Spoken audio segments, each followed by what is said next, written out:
Apparently, your desk contains more germs than your toilet. Oh yes, apparently so.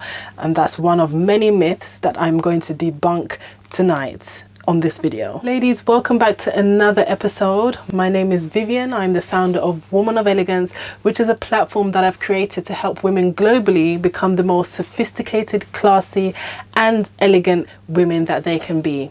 This is going to be quite an interesting topic, so grab a glass of champagne or a cup of tea, whatever you like, and let's get straight into this.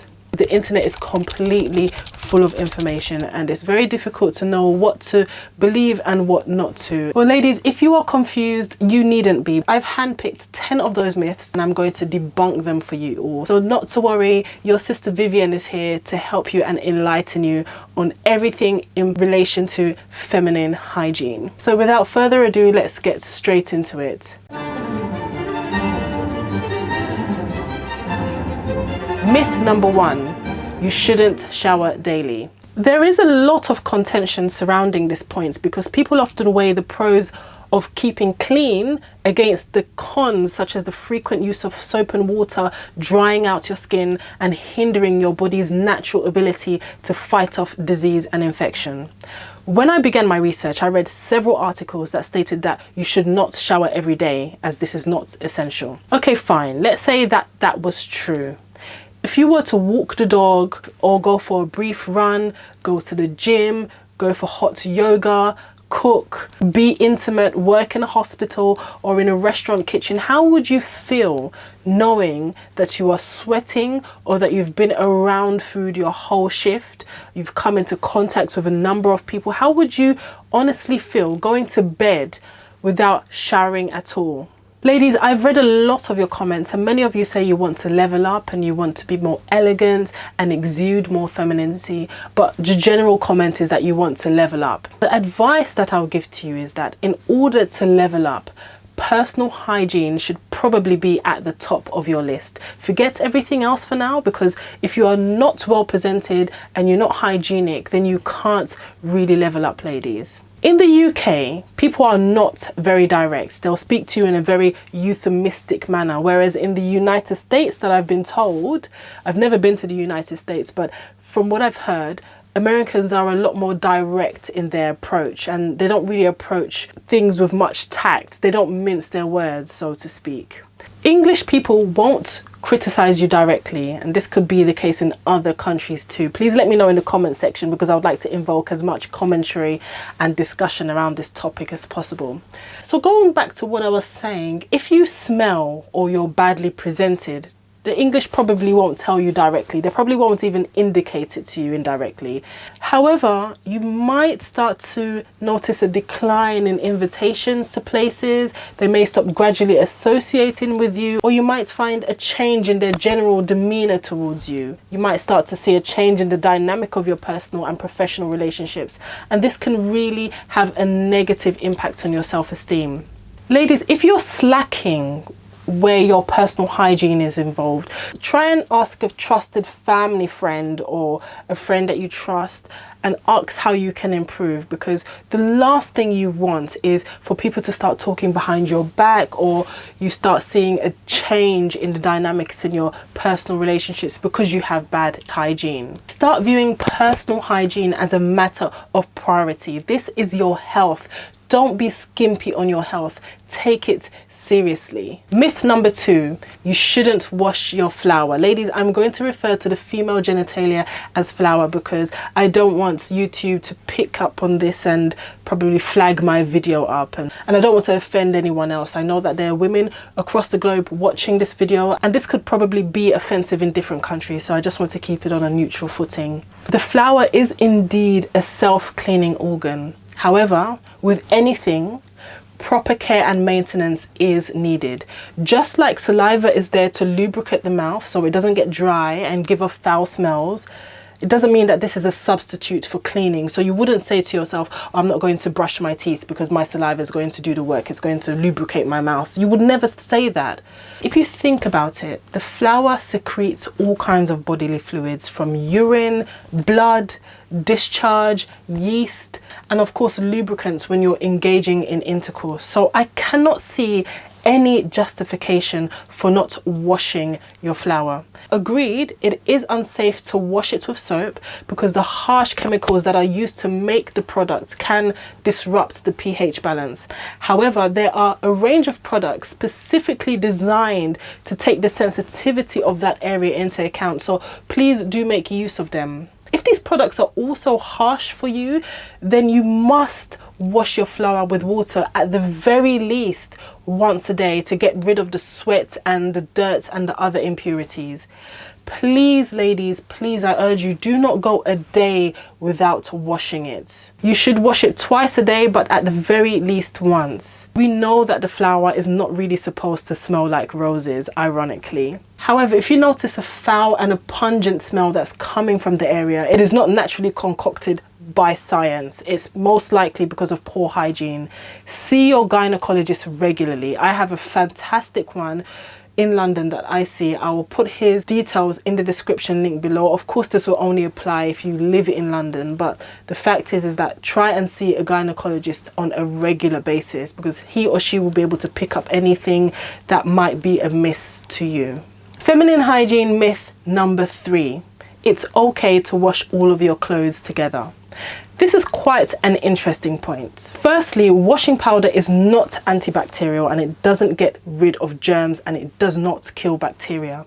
If you wash your clothes at a temperature any lower than 60 degrees, the bacteria can still remain on your clothes. Of course, washing powder does clean your clothes and it gets rid of visible stains, but the germs will remain. So if you're washing, for example, your socks and your jeans and your headscarves and everything else together with your underwear, all those heavily soiled clothes will integrate with your underwear and the bacteria will start to fester. With that being said, make it a point to separate all of your underwear from the rest of your clothing when you're washing it. Ladies, I used to wash all of my clothing together, my underwear with my camisoles and my dresses, etc. And I was constantly getting UTIs, which are urinary tract infections.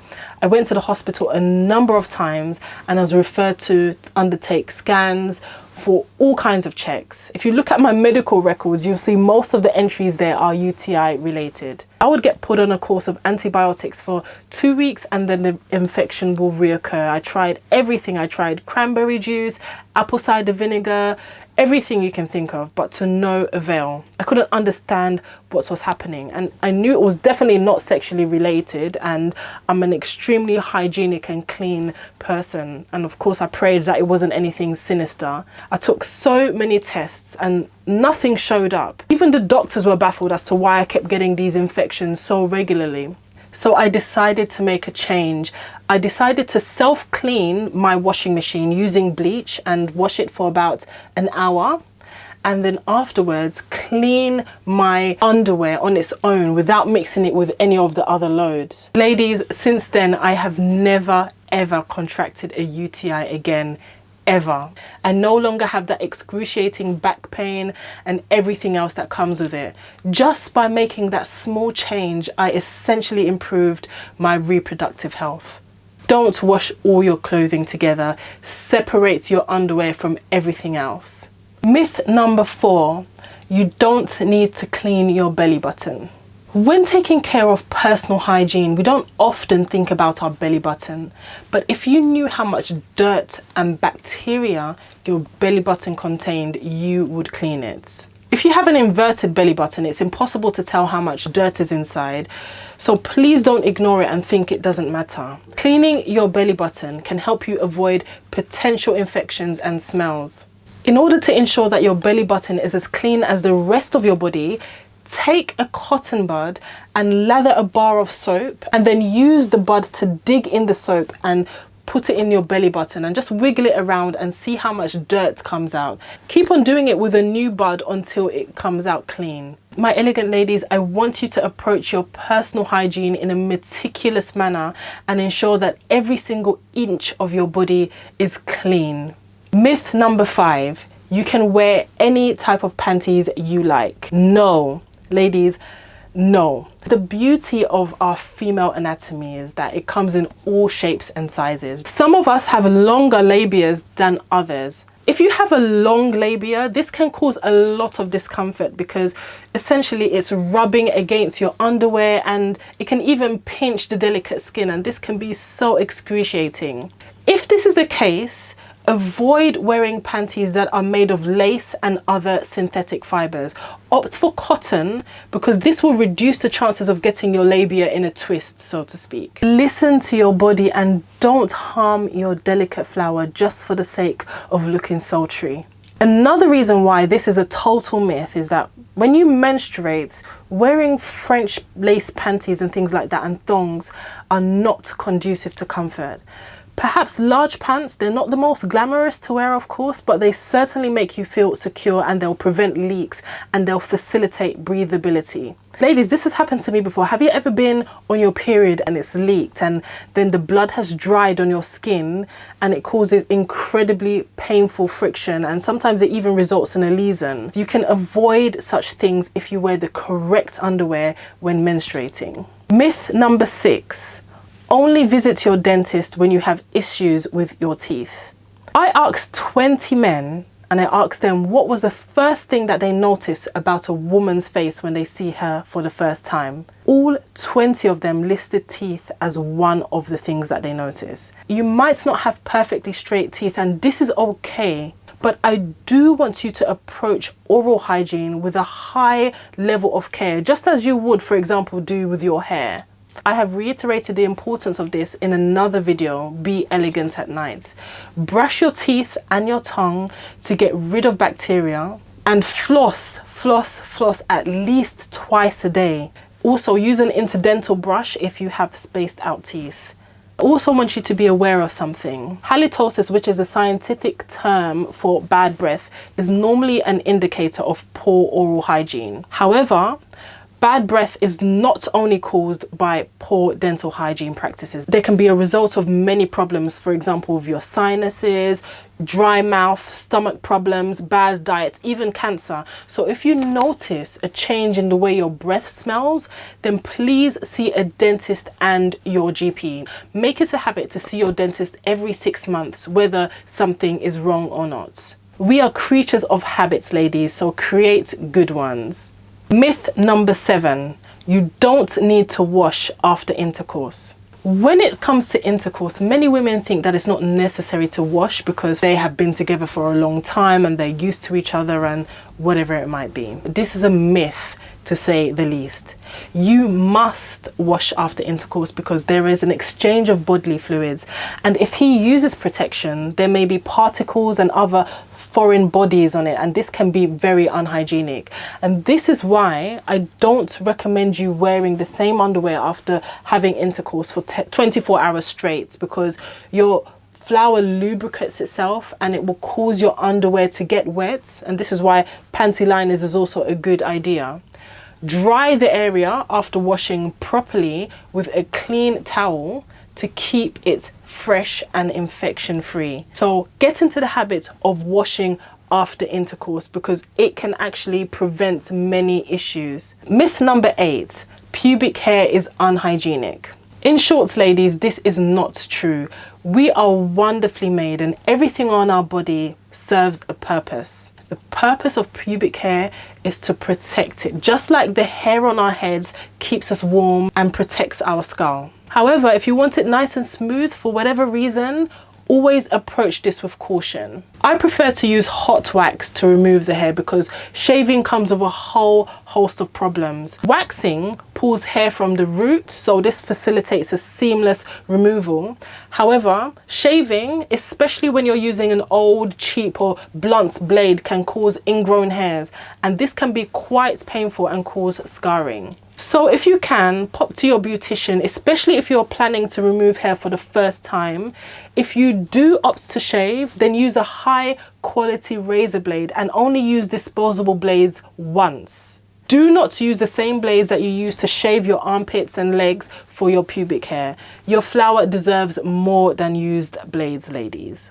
Myth number 9, you don't need to wipe after urinating. We know that we need to wipe after excreting, but what about urinating? Ladies, I want you to practice high standards of hygiene. It's essential that you keep your undergarments dry at all times because this can really prevent infections and foul smells. This means that when you urinate, you must wipe away the urine with a clean tissue because if you don't, it will dry and it will cause your flower to smell.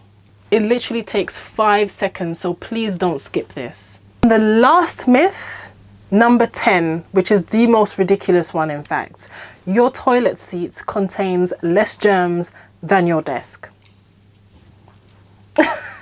When I was doing my research, I just couldn't believe it when I came across this statement. And if you don't believe that such abominable information exists online, then I will link it in the description box below so you can see for yourself. In life, ladies, we have to apply common sense. You cannot take everything that you read on the internet as gospel. I cannot understand how the science applies in this regard. I am not a scientist, nor am I a doctor, but I can guarantee you, you wouldn't even eat inside your toilet. Anyway, ladies, speaking of toilets, I want you to ensure that you stay free of any bacterial or viral infections. You need to approach toilets with caution, even if you're at home, and especially if you share your toilets with family members or flatmates. When you remove your underwear, ensure that you don't allow the underwear to touch any part of the toilet seats. Just pull them further down your legs and keep an eye on them to make sure that they don't come in contact with the toilet, especially if it's in a public bathroom. Also, get into the habit of squeezing some sanitizer in a tissue and wiping the toilet seats before sitting on it. Ladies, I want you to start practicing high hygiene standards for yourself because it will be beneficial for your health and for your well-being in the long run. If you want to level up, please start from here. It's the easiest and cheapest thing to do. It all starts with you. Ladies, thank you very much for watching.